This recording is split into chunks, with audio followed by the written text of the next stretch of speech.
Hey everyone, in this video we're going to talk about modulation. As I mentioned in an earlier video, modulation and tonicization are related, but there are important distinctions. Just to remind you, tonicization is kind of like taking a vacation, right? So you pack up, you go there for a little brief while, and then you come right back. We never feel like we left home. Modulation, on the other hand, is where we pack up all of our stuff, our computer, our kitchen sink, whatever, and we take it all with us to a new place. We may move again, in the romantic period we may move quickly, but we feel like we've actually uprooted and moved from this one key to a new key.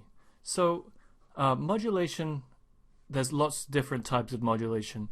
We're going to focus in this semester on pivot chord modulation, and we'll deal with the more chromatic modulations next semester. So I've got an excerpt on the screen where we modulate at least once. So let's listen to it. I've just got very basic bass line.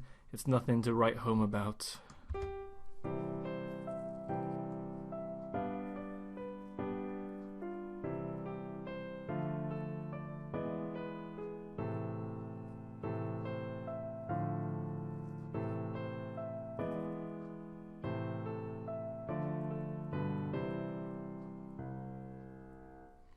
Okay, so if we look at this, we can see that we clearly start in C major.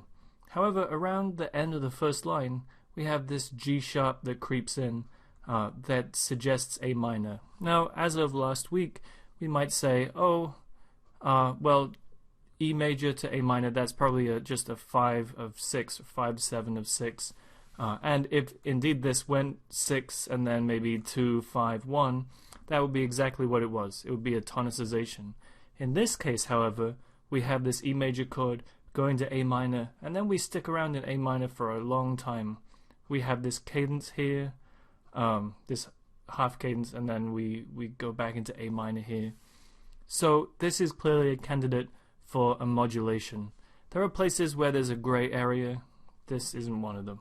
So listen one more time, really feel like, okay, we're moving away from C major and we're going to A minor.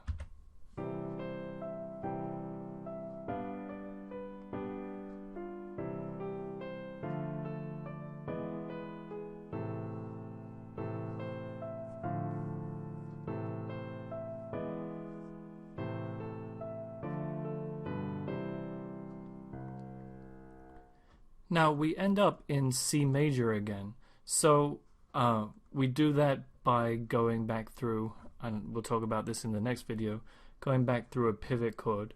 But basically all I want to show you today is this idea that there is a difference between the secondary dominants we've been studying and modulation, which is coming next. So since we stay in A minor for this whole period and then only sneak back into C major at the end, clearly that's a modulation and not a tonicization.